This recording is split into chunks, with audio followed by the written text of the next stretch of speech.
बड़ी जल्दी। और भोलेनाथ के पुजारी देखो, राम जी का पुजारी, कृष्ण का पुजारी, जगदम्बा का पुजारी बेचारा दुखी है थोड़ा थोड़ा, लेकिन भोलेनाथ का पुजारी बहुत सुखी। बोले क्यों? बोले इनके कपड़ा पहनना नहीं पड़े।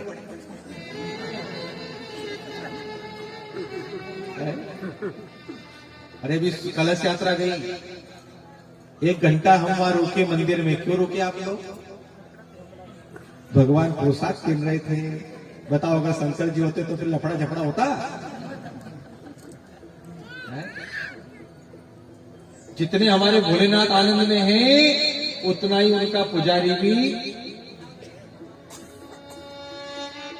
पुजारी छोड़ो, उतना ही उनका भक्त भी अपने निजानंद में रहता है कि वो स्वयं आनंद में है। एक लोटा जल चढ़ा दो, थोड़ा सा चंदन घुल लो, त्रिपुल लगा दो, ये हमारे भोलेनाथ का श्रृंगार हो गया है। उतने में ही प्रसन्न।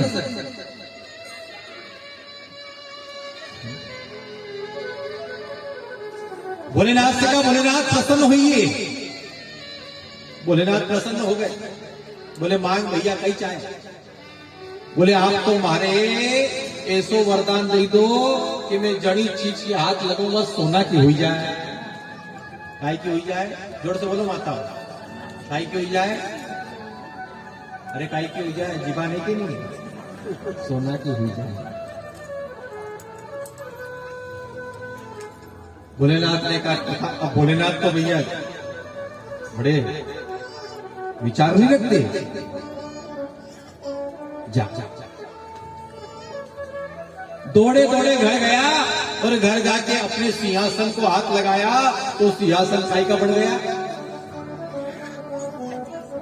सोना का। और बड़ो खुश हुई गयो, अरे वाह, सोने का सिंहासन और सोने के सिंहासन पे बैठा, मजा ही।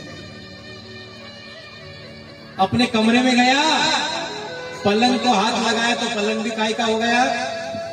जोर से बोलिए ना, काय का हो गया? अब भैया रोटी खाने को टाइम आयो।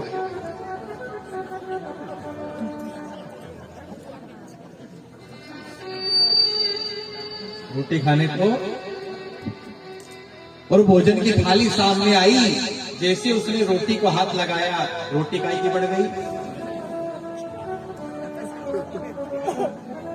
उसने कहा, मंत्री ये रोटी ले जाओ, राज खजाने में डालो और दूसरी लेकर आओ। दूसरी लेकर आए, फिर हाथ लगाया, फिर काय की हो गई?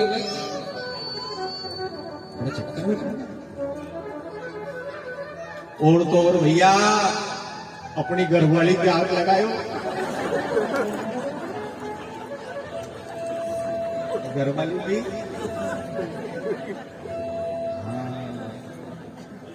पूरा का पूरा मंत्रिमंडल डर गया। क्यों? ऐसे नहीं कि अपना ने भी हाथ।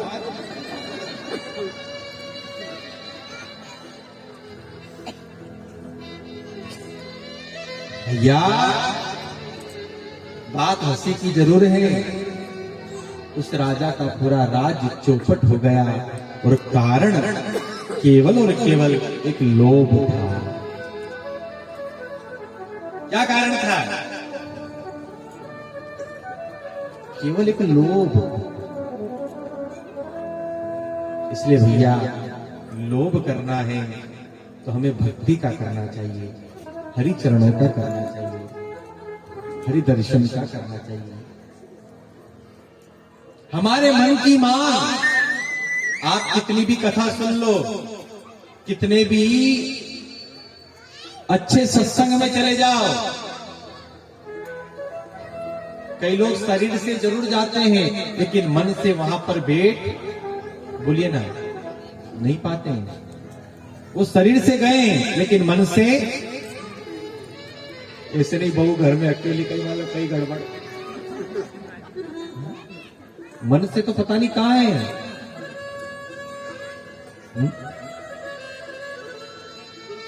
हमारे मन की मांग, जब तक भगवान के दर्शन नहीं बनेंगे, जब तक हमारे मन की मांग। अच्छा एक बात बताओ, किसी को गुलाब जामुन अगर बहुत प्रिय हो और उसके दूर से सुगंध आई जाए तो बताओ को मन जाएगा कि नहीं? जवाब दीजिए। अरे कि जलेबी अच्छी लगे,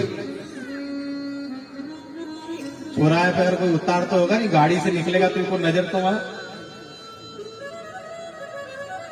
क्यों? क्यों? क्योंकि उसकी मन की वो मांग है। कई बार कथा की यात्रा में, कई बार कई भगत जैसे कहीं दूर जाना होता है तो कई लोग कार भेज देते हैं। ये हमने अनुभव किया कि ड्राइवर उसी दुकान पे जाके अपना ब्रेक लगाएगा जिस दुकान पे उसकी पसंद की कोई चाय मिलती हो या उसकी पसंद की कोई। हम बोलते भी हैं भैया थोड़ी आगे, नहीं गुरुजी यहाँ की चाय बहुत अच्छी। उसी प्रकार हमारे मन की मांग, जब तक शिव का दर्शन नहीं बनेगा, जब तक हमारे मन की मांग भगवान की कथा नहीं बनेगी, भैया हमारा मन कभी लगने वाला। और जिस दिन हमारे मन की मांग भगवान की कथा बन गई, जिस दिन हमारे मन की मांग भगवान के दर्शन बन गए, फिर हमारा मन लगाना नहीं, हमारा मन तो स्वतः ही उस ओर आकृष्ट होता रहेगा। आइए अपने मन को शिव के चरणों में लगाएं, अपने मन पुष्प को शिव के चरणों में अर्पित करते हुए आज की कथा में हम प्रवेश करें।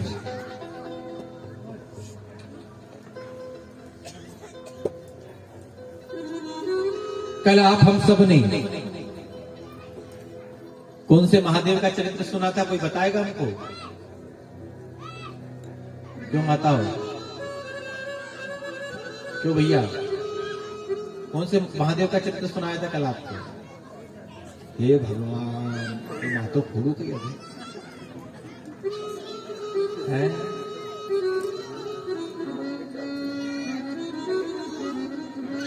जय हो। एक बार सबके लिए जोरदार ताली से स्वागत करो। वाह। अब आज याद रखना, हमारे 12 ज्योतिर्लिंग हैं। सबसे पहला ज्योतिर्लिंग सोमनाथ महादेव, दूसरा ज्योतिर्लिंग मल्लिकार्जुन महादेव जिसकी कथा को हमने कल सुना, और आज आप हम सब मिलकर हमारे भारत का तीसरा ज्योतिर्लिंग जिसका नाम है महाकालेश्वर महादेव। क्या नाम है?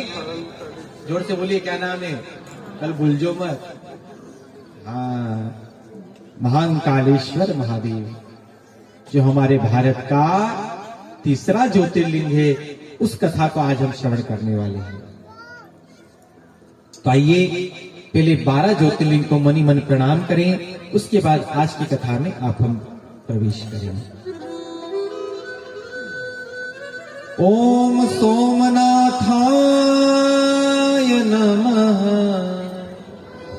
ओम सोमनाथाय नमः। मल्लिकार्जुनाय नमः। मल्लिकार्जुनाय नमः। महाकालेश्वराय नमः। जिनका चरित्र आज हम सुनने वाले हैं। ज्योतिर्लिंगाय नमः। ज्योतिर्लिंगाय नमः। ओम ओंकारेश्वराय नमः। ओंकारेश्वराय नमः। वेद्यनाथाय नमः। वेद्यनाथाय नमः। भीमशंकराय नमः। भीमशंकराय नमः। ज्योतिर्लिंगाय नमः। ज्योतिर्लिंगाय नमः। रामेश्वराय नमः। रामेश्वराय नमः। नागेश्वराय नमः। नागेश्वराय नमः विश्वेश्वराय नमः विश्वेश्वराय नमः ज्योतिर्लिंगाय नमः ज्योतिर्लिंगाय नमः त्र्यंबकेश्वराय नमः त्र्यंबकेश्वराय नमः केदारेश्वराय नमः केदारेश्वराय नमः भूष्मेश्वराय नमः भूष्मेश्वराय नमः ज्योतिर्लिंगाय नमः ज्योतिर्लिंगाय नमः द्वादशेतानि नामानि सायः प्राहत पथे नरः सर्वपापविनिर्मुक्तः सर्वसिद्धिं फलं लभते।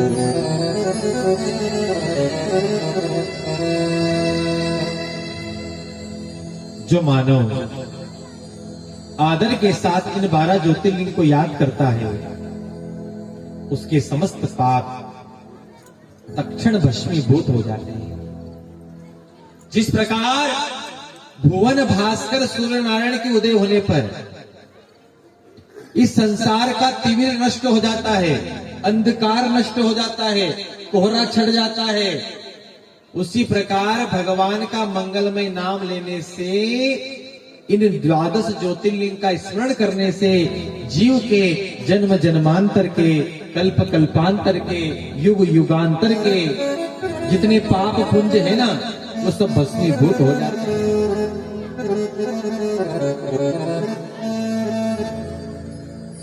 आहा, काल के भी काल हैं, इसलिए उनका नाम क्या नाम है? वो काल के भी काल है। और जो महाकाल का दर्शन करता है, ध्यान से सुनिए माता, जो महाकाल का दर्शन करता है उसकी रक्षा काल भैरव भगवान करते हैं। कौन करते हैं? कौन करते हैं? काल भैरव। वो भी साक्षात शिव का ही स्वरूप है।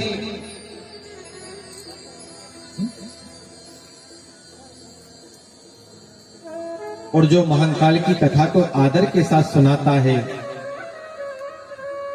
जो महाकाल की कथा को आदर के साथ सुनता है,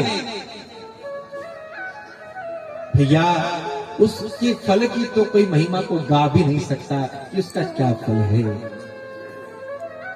क्या फल है। आहा। जो दिन रात हमारे शिव के चरित्र को गाता है, जितने देवता है ना, वो देवता प्रतीक्षा करते हैं कि कब ये आदेश करें और कब हम इनकी सेवा करें। देवता स्वयं खड़े रहते हैं उसके कार्य सिद्ध करने के लिए। आहा। जो भगवान की कथा को सुनता है, देखिए कथा हमारी श्रेष्ठ परंपरा है, सुनना चाहिए, सुनाना चाहिए। और जो महादेव की कथा को सुनता है, भैया उसका परिवार धन्य है, उसका कुल धन्य है, उसका जन्म लेना, उसकी मां की कोख धन्य है, जो महादेव की कथा को श्रवण करता है।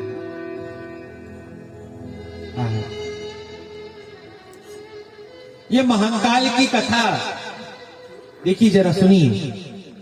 व्यास भगवान शिव महापुराण में कह रहे हैं कि सबसे पहले ये भगवान महाकाल की कथा स्वयं ब्रह्मा ने नारद जी से कही। किससे कही? ब्रह्मा जी ने नारद से कही।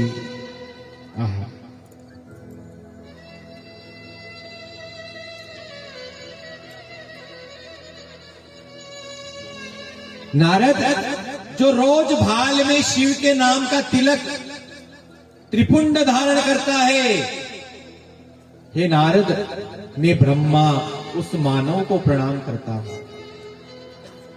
कौन कह रहे हैं ये? जगत जिसने बनाया ना ब्रह्मा जी, वो स्वयं कह रहे हैं कि जो मानव नित्य भाल में भोलेनाथ का त्रिपुंड धारण करता है उसको स्वयं मैं प्रणाम करता हूं। वो प्रणाम योग्य है। वो प्रणाम कैसे करना चाहिए? क्यों भैया, प्रणाम कैसे करना चाहिए? बोले भैया प्रणाम साष्टांग प्रणाम करना चाहिए। कैसा प्रणाम करना चाहिए? साष्टांग समझते हैं आप? डंडे के समान जो लेट जाते हैं ना धरती पर, जमीन पर। और हमारे शास्त्रों में तो ये कहा है कि गुरुजी अगर दिखाई दे तो गुरुजी को 3 बार प्रणाम करना चाहिए। कितनी बार? कितनी बार? तो अगर गुरुजी अगर 10 बार सामने आ गए तो फिर तो उसको रामदेव बाबा की योगा करनी नहीं पड़ेगी, इसे ही गायब हो गए। लेकिन माताओं को कभी दंडवत प्रणाम नहीं करना चाहिए। साष्टांग प्रणाम किसे कहा गया है? हाथों से, ध्यान से सुनिएगा। पहला प्रणाम हाथों से, चरणों से, घुटनों से, हमारे हृदय से, सिर से, नेत्रों से, मन से, वाणी से, इतनी प्रकार से किया गया प्रणाम साष्टांग प्रणाम कहलाता है। पर आजकल तो भैया घुटने से काम चल रहा है। कहां से काम चल रहा है? और एक बात हमेशा याद रखिए भैया, माता, पिता और गुरु और एक ब्राह्मण से कभी भी हाथों को नहीं मिलाया जाता है। उनसे कभी भी हाथ नहीं मिलाना चाहिए। किन किन से? बताओ, तुम्हारी मां से हाथ मिला सकते हो क्या तुम? तुम्हारे बाप से कहोगे हाउ हाय पिताजी वेलकम, करोगे? एक गुरु से कभी हाथ नहीं मिलाना चाहिए, चाहे वो हमारे शिक्षा गुरु क्यों ना हो।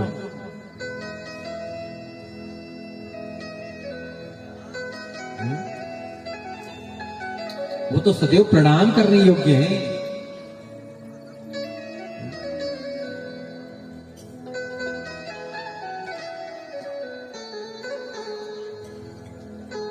भगवान ब्रह्मा कह रहे हैं नमोस्त्वं अनंत रूपाय। ये स्वयं ब्रह्मा के शब्द हैं। नीलकंठ नमोस्तुते।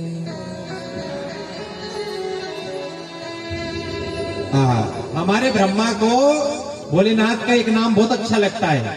कौन सा? बोला नीलकंठ महादेव की जय हो, जय हो, जय हो।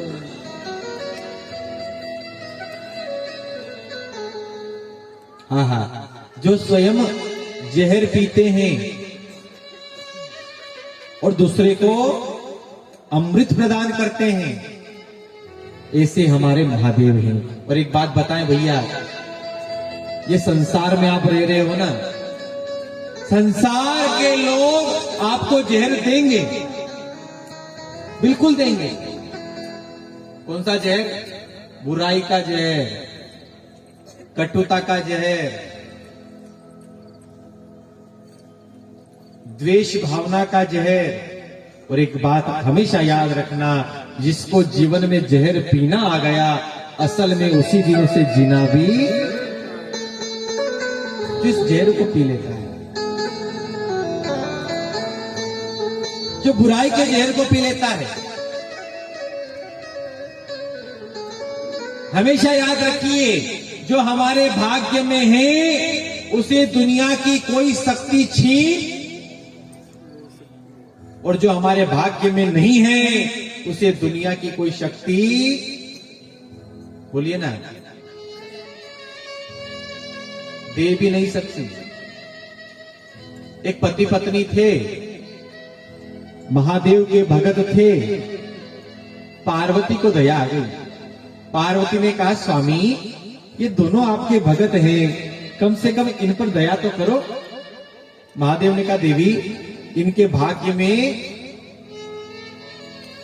नहीं है, कहां से दूं? नहीं आप तो कुछ भी करो। अच्छा चल। महादेव पार्वती को लेकर प्रकट हो गए सामने। पति पत्नी और उनका एक लड़का, 3 लोग थे। तीनों से कहा, सुनो एक एक वरदान तीनों मांग लो, फटाफट जल्दी मांग लो। सबसे पहले कहा पत्नी से, तू मांग। पत्नी ने विचार किया कि मैं 80 साल की हो गई। कितने साल की? 80 साल की हो गई। अब इस बुढ़ापे में मुझसे चलाता भी नहीं है। महादेव अगर आप देना चाहते हो तो हमारे 20 साल की कर दो। आप कितना साल की? कितना साल की? महादेव ने कहा, तथास्तु। अब वो 80 साल की डोकरी कितने साल की हो गई? पति से कहा, सुन अब तू मान। पति ने विचार किया कि हमारे भर बुढ़ापा में छोड़ के या जवान बड़ी है, भर बुढ़ापा में इसको मेरे साथ रहना था और मुझे बुढ़ापे में छोड़ के ये श्रीदेवी बनी। भोलेनाथ अगर आप देना ही चाहते हो तो इसको कुतिया बना दो। कुतिया क्या बना दो? कहीं बोले अपने कहीं बोले कुत्ता के हैं? टेगड़ो टेगड़ो नहीं, टेगड़ी बनेगी। उस लड़के से कहा, सुन अब तू मांग। इन दोनों ने तो मांग लिया, तू रह गया बेटा, अब तू मांग। उसने हाथ जोड़कर कहा, महादेव अगर आप देना चाहते हो तो मेरी माँ जैसी थी बस वैसी कर दीजिए। महादेव ने पार्वती की ओर देखकर कहा, देवी कहा था ना इनके भाग्य में नहीं है। जो जिसके भाग्य में नहीं है वो कभी उसे प्राप्त। इसलिए लाख लोग हमारी बुराई करे, एक बात बताऊं, दुनिया को छोड़ो, हमारे ऊपर अगर मेरे भाग्य में बहुत सारा धन लिखा हो, आगे चल के मेरे भाग्य में बहुत संपत्ति लिखी हो, बहुत मान सम्मान लिखा हो, बहुत पद लिखा हो, आप जितने लोग बैठे हो ना सब मिलके अभी बुराई करोगे ना तो भी आपकी बुराई से मेरे जो भाग्य में उसको रोकना आप कभी नहीं रोक सकते। उसको रोक सकते हो क्या? करो बुराई भले, अभी करो। तुम्हारी बुराई करने से कोई फर्क पड़ने वाला तो फिर क्यों बुराई करना ही क्यों भैया? करना ही क्यों?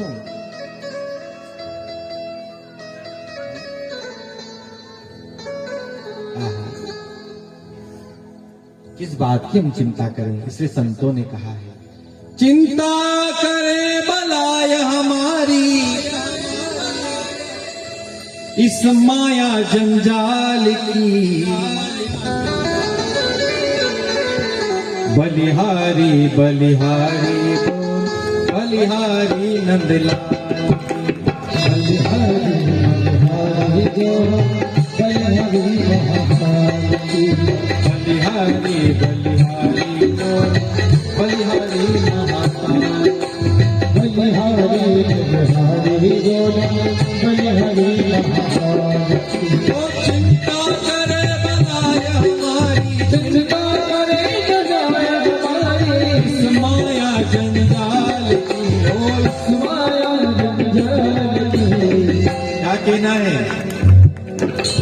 बलिहारी बलिहारी बोलो बलिहारी महाकाल। हरि बोलो बलि हरि महाकाल। सभी जरा ताली बजाते हुए भाव से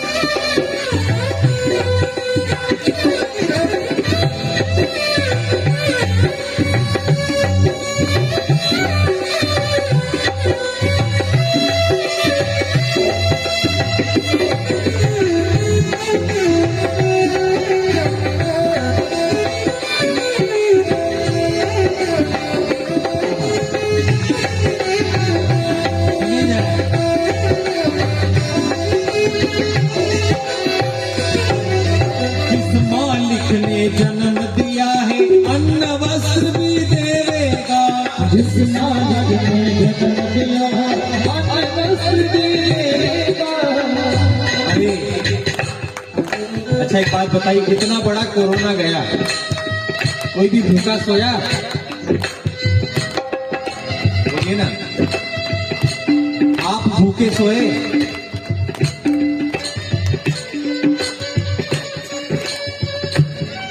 कोई भूखा नहीं रहा।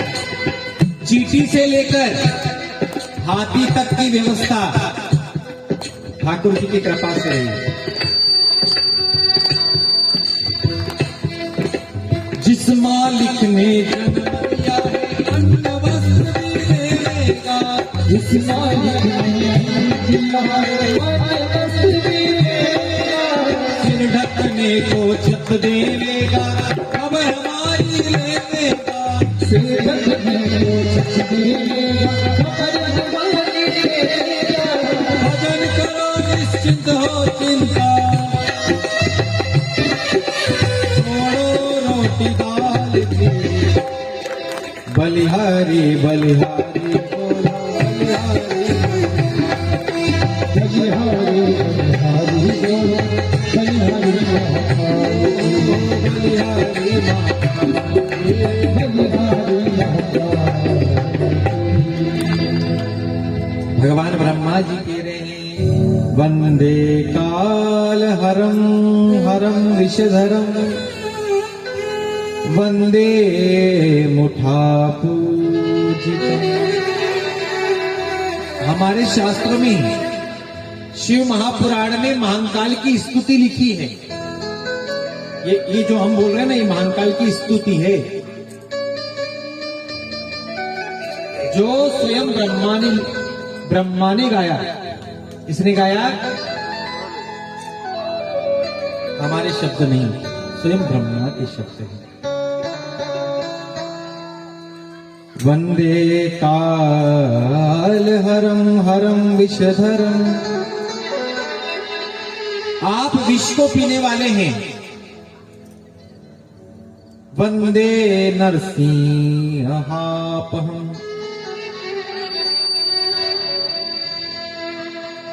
अरे आज आपने नरसिंह भगवान की कथा को सुना ना भागवत में? भागवत में कौन आए आज? नरसिंह भगवान आए। जरा ध्यान से सुनिए, बहुत गहराई की बात है। भगवान नारायण नरसिंह बने, अब रूप तो बना लिया, रूप तो बना लिया,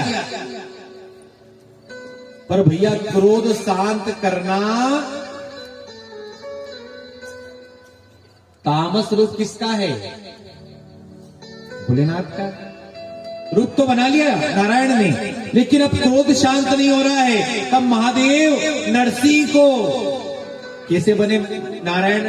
बोले शेर का रूप लेकर आए ना, आकाश मंडल में घुमाते घुमाते घुमाते घुमाते घुमाते घुमाते ले गए, और जो शेर की खाल थी नारायण की, उस शेर की खाल को महादेव ने निकाल लिया, और जैसे निकाला हमारे नारायण का क्रोध शांत हो गया, और जैसे क्रोध शांत हुआ महादेव बड़े खुश हो गए। महादेव ने कहा प्रभु ये आपका रूप और ये आपकी लीला सदैव मैं स्मरण में रखता रहूंगा, और ये जो मैंने छाल आज आपके अंग से निकाली है ना, इसका ही आज से मैं धारण करूंगा। इसलिए महादेव मृग की छाल को धारण करते हैं।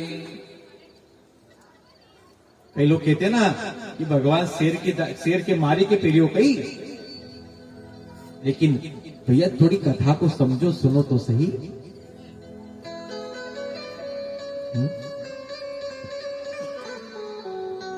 और शिव ऐसे देवता हैं जो सदैव विस्तार करने वाले देव हैं। ज्ञान देंगे तो ज्ञान का भी विस्तार करेंगे, धन देंगे तो धन का भी विस्तार करेंगे। शिव का अर्थ है विस्तार, जो प्रकाश को देने वाले हैं। इसलिए तो हम ज्योतिर्लिंग कहते हैं। ज्योतिर्लिंग का अर्थ क्या है? प्रकाश, तेजोमय रूप, उजाला।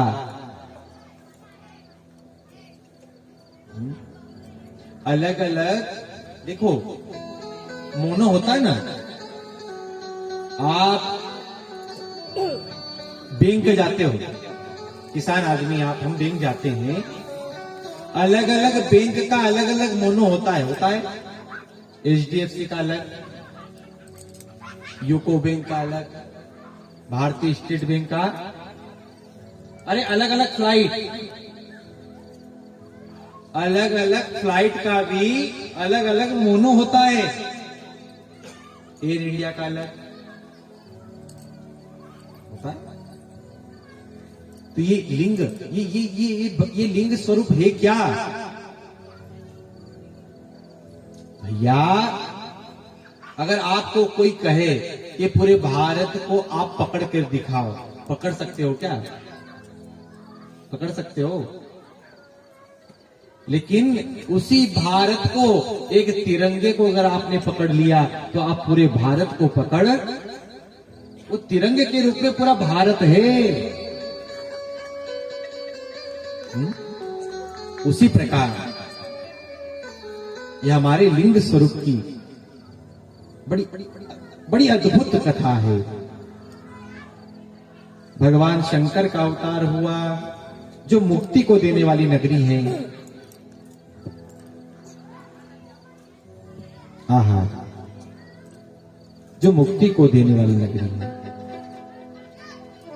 सूत जी कह रहे ऋषियों, ध्यान से सुनिए, धन्योहम कृतकृतार्थम श्रीमंता भवातम यदि।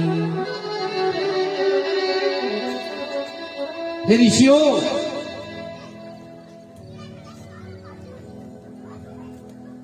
ध्यान से सुनिए, उज्जैन नगरी में एक वेद प्रिय नाम के ब्राह्मण रहते थे। क्या नाम था उनका? जोर से बोलिए, क्या नाम था? वेद प्रिय। उनके 4 पुत्र थे। कितने पुत्र थे? 4। रोज महादेव का पार्थिव पूजन बनाते थे। क्या बनाते थे? पार्थिव पूजन। पार्थिव पूजन पता है ना आपको? मिट्टी से जो शिवलिंग का निर्माण होता है, उस मिट्टी के शिवलिंग का जो निर्माण करते हैं, उसका नाम है पार्थिव पूजन।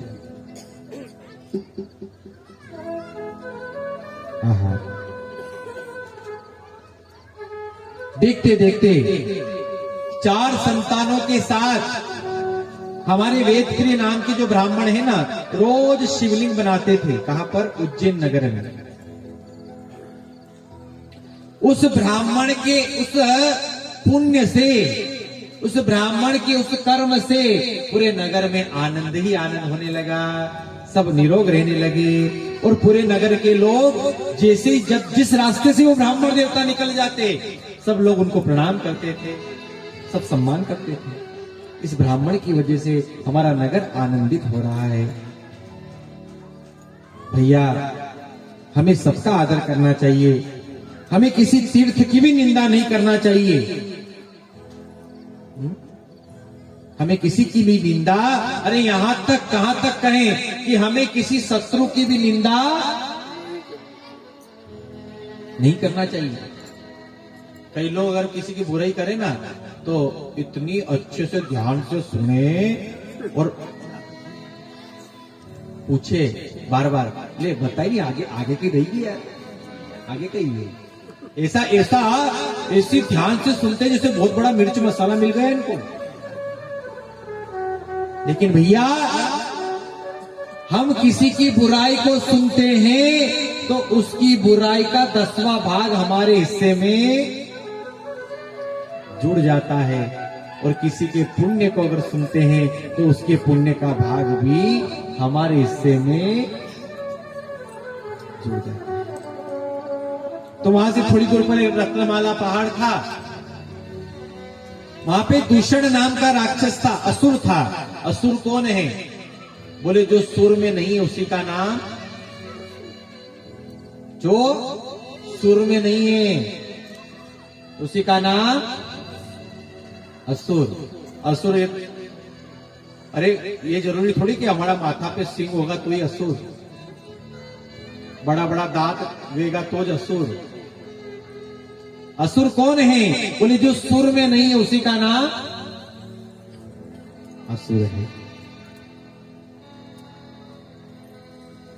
उस असुर ने देखा कि उज्जैन नगर में सब देखो तो सही कितना चकाचक रह गया है। उसने विचार किया कि इस नगर पर आक्रमण करूं, और नगर पर आक्रमण करने के लिए उसने मन बनाया, पूरे नगर पर जा आक्रमण किया। देखते देखते भैया सज्जन लोग, जो 5 ब्राह्मण जहां पर बैठकर पूजन कर रहे थे ना, उनके पास आए। कहा ब्राह्मण देवता हमारी रक्षा करिए।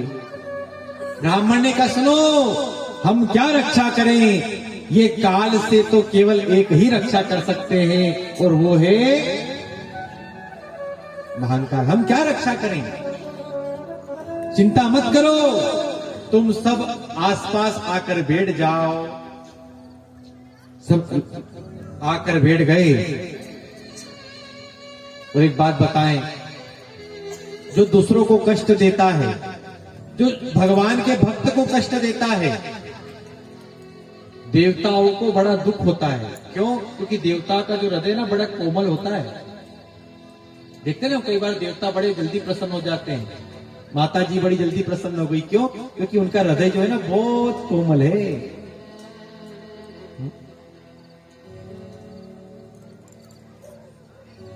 देखते देखते कहा सुनो, सब मिलकर ओम नमः शिवाय का जाप करिए। और जैसे ही सब ओम नमः शिवाय का जाप करने लगे, देखते देखते देखते देखते देखते देखते देखते भैया महादेव पृथ्वी फाड़ कर वहां पर प्रकट हुए हैं। और जैसे पृथ्वी फाड़ कर प्रकट हुए, देवदूतम भयो नीदु पुष्पम वष्टि कथा कर। आकाश में दुदुम्बी बजने लगी, देवता लोग आनंदित हो गए।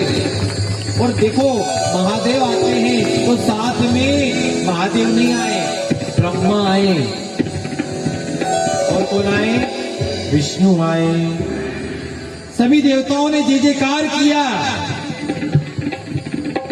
देखते देखते उन 5 ब्राह्मणों ने देखा कि हमारे सामने आज महादेव आए हैं, आज महादेव प्रकट हुए हैं। 5 ब्राह्मण ने कहा महाकाल महादेव दुष्ट दंड करो प्रभु। महादेव आप तो दुष्टों को दंड देने वाले हैं। जैसे आपने हमारी रक्षा की, ऐसे आप सभी की रक्षा करिए। महादेव ने कहा सुनो, तुम बोलो तो अभी इस दुष्ट को मैं राक्षस को नष्ट कर दूं। 5 ब्राह्मण ने कहा देखिए, ये महादेव के सबसे पहले भक्त का लक्षण है। महादेव का भक्त कभी किसी का बुरा नहीं कर सकता। ये महादेव के भक्त का पहला लक्षण है। पांचों ब्राह्मणों ने कहा, महादेव आपने जैसी हम पर कृपा की है, इस राक्षस पर भी कृपा करिए। आहा, पांचों ब्राह्मण ने कहा, महाकालेश्वर नाम शिव।